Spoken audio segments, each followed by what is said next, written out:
Understanding the Impact of OBBBA on Clean Energy Policy. A comprehensive guide to the transformative clean energy policy shifts in OBBBA. The landmark Republican reconciliation bill signed by President Trump on July 4th has upended the nation's clean energy and climate policy, replacing decades of tax credits with new restrictions. As of October 2023, this legislation, referred to as the One Big Beautiful Bill Act, will eliminate incentives for homeowners to install solar panels, buy electric vehicles, or upgrade their home's energy efficiency. According to the Repeat Project, https://zinodue.org/records/158011701. The law will increase household energy costs by 190 million metric tons of carbon emissions annually by 2030, marking a significant shift in U.S. energy policy. This reversal of long-standing support for renewable energy will disproportionately affect programs aimed at boosting electric vehicle sales and expanding wind and solar infrastructure. While the law aims to offset the ongoing tax cuts that benefit wealthy Americans, it will ultimately strain federal budgets. The Tax Foundation estimates that the legislation could create a $3.8 trillion deficit over the next decade. https://taxfoundation.org/research/all/federal/big-beautiful-bill-senate-GOP-tax-plan, forcing the Federal Reserve to raise interest rates instead of lowering them. This could slow energy development and limit access to clean power solutions. Trump has framed the law as a victory against Democrats' Green New scam, while conservative lawmakers celebrate its end of Biden-era energy programs. However, the legislation is more complex than a simple repeal of the 2022 Inflation Reduction Act, IRA. It dismantles a federal energy incentive that has existed since the 1990s, while also imposing new rules and regulations on existing incentives. Some provisions of the IRA remain intact, as GOP lawmakers chose to preserve Biden's expansion of nuclear energy and geothermal subsidies. Yet, the Trump administration retains the power to nullify these tax credits through executive action. For experts, tracking the OBBBA's impacts on federal energy law is a daunting task. To simplify this, Heatmap News has compiled a cheat sheet detailing how each clean energy provision in the U.S. tax code has evolved since the 2000s and 2010s, including changes under the IRA and the new OBBBA. The summary was created by Shane Londagan, Third Way, Luke Bassett, former Biden official, Avi Zevin, Roselle LLP, and researchers from the Repeat Project, Princeton University. The team includes Jesse Jenkins, who leads the Repeat Project and co-hosts the podcast Shift Key. https://podcast apple.com/us/podcast/shift-key- with -Robinson -Meyer- and -Jesse-Jenkins/ID 172893237. The full cheat sheet is available at Download Chart, https://roarAssetsAuto.rbl/MS/files/83728/brief%20 overview%20 20 major%, 20 US%, 20 clean%, 20 energy%, 20 tax%, 20 policy%, 21.pdf. But here's where it gets controversial.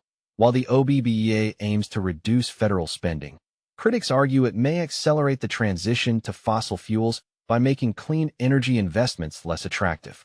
Will the law's restrictions on renewables actually curb emissions, or will they push industries toward outdated energy sources?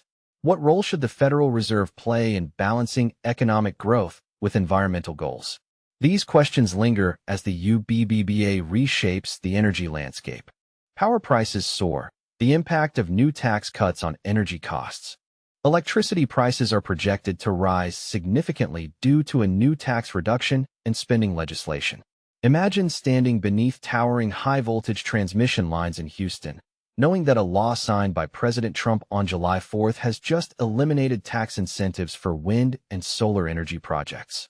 This change is anticipated to lead to increased electricity costs nationwide, particularly in states governed by Republican leadership, as reported by Energy Innovation, a nonpartisan think tank. The removal of tax credits means that the expenses associated with constructing wind and solar facilities will escalate. As a result, companies may opt to initiate fewer renewable energy projects, and those that do proceed will likely come with higher price tags.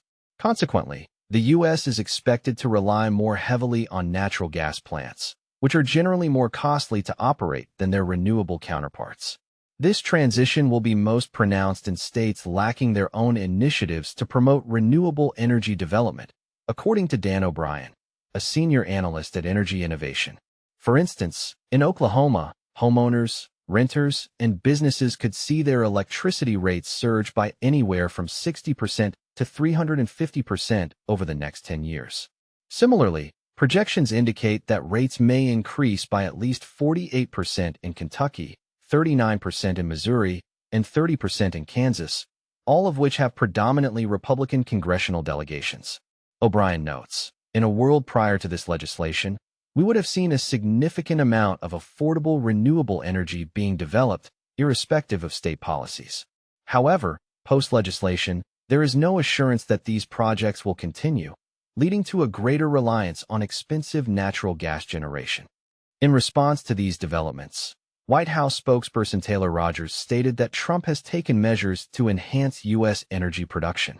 The One Big Beautiful Bill will accelerate energy production by optimizing operations for maximum efficiency and increasing domestic production capacity, ultimately providing relief to American families and businesses, Rogers asserted. During a recent cabinet meeting, Trump referred to wind and solar energy as a blight on the nation, claiming, "They harm our country significantly, and intelligent nations do not utilize them." The renewable energy sector is currently facing significant challenges. Last year, renewable energy emerged as the leading source of new electricity generation globally, with a substantial portion of installations occurring in China, according to the International Energy Agency. Doug Lewin, an energy consultant based in Texas, remarked, "Chinese leaders recognize the severity of climate change, as they are experiencing its impacts firsthand. However, once you delve into the subject, it becomes clear that investing in renewables is economically sensible. The costs associated with wind and solar projects have plummeted in recent years. In the U.S., these industries, much like the fossil fuel sector, have benefited from federal tax incentives for decades." Senator Chuck Grassley, a Republican from Iowa and a proponent of the wind energy tax credit, previously stated, "Wind energy is a vital component of our comprehensive energy strategy. It generates thousands of jobs, fosters economic growth, increases tax revenues, attracts investments, and provides additional income for farmers."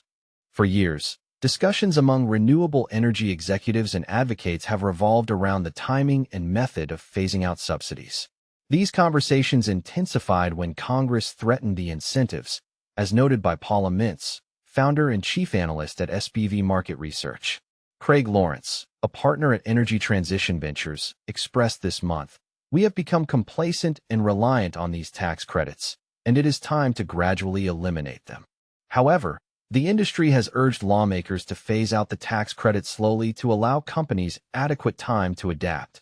Instead, they have encountered a chaotic environment.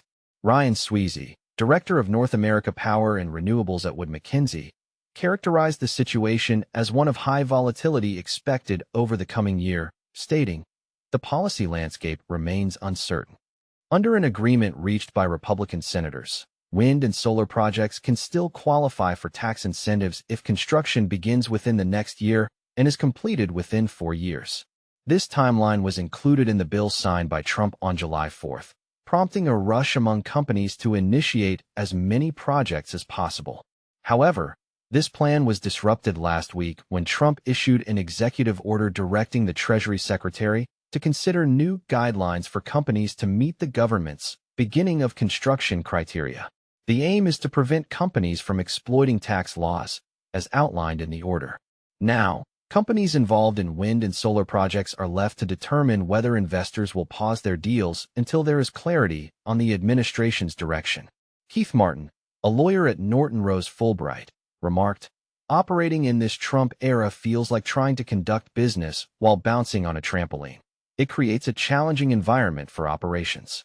As a result of these developments, the U.S. is expected to increase its reliance on natural gas. The recent changes have thrown the wind and solar industries into disarray at a time when electricity demand is anticipated to rise significantly for the first time in decades.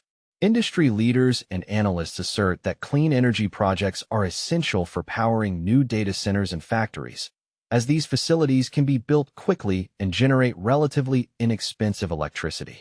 The elimination of tax incentives will likely make wind and solar plants more costly, potentially altering companies' investment strategies. New power generation in the U.S. is projected to decline by approximately one-third over the next decade, primarily due to the absence of new wind and solar projects coming online, according to O'Brien from Energy Innovation. While renewables are technically the most affordable source of new power generation, this does not factor in the costs associated with integrating intermittent resources into the power grid. As more wind and solar energy is added, investments in storage solutions, such as batteries, become increasingly vital to ensure electricity availability when needed. Simultaneously, a shortage of gas turbines will hinder companies from constructing additional natural gas plants beyond their existing plans for the next 5 years, as noted by Energy Innovation. O'Brien stated, "We are already maximizing the use of our more affordable gas generation facilities in the U.S. We have additional capacity that we can utilize more frequently, but these generators incur higher operational costs per hour. The operation of these plants may become even more expensive as gas demand rises."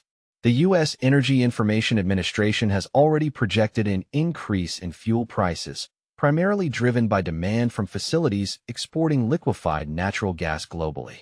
"The timing of these changes is far from ideal," commented Sweezy from Wood Mackenzie. According to the law signed by Trump, U.S. greenhouse gas emissions are expected to decrease by 25% by 2035 compared to 2005 levels, as analyzed by the Zero Lab at Princeton University and Evolved Energy Research. However, this represents minimal progress from the current state of emissions.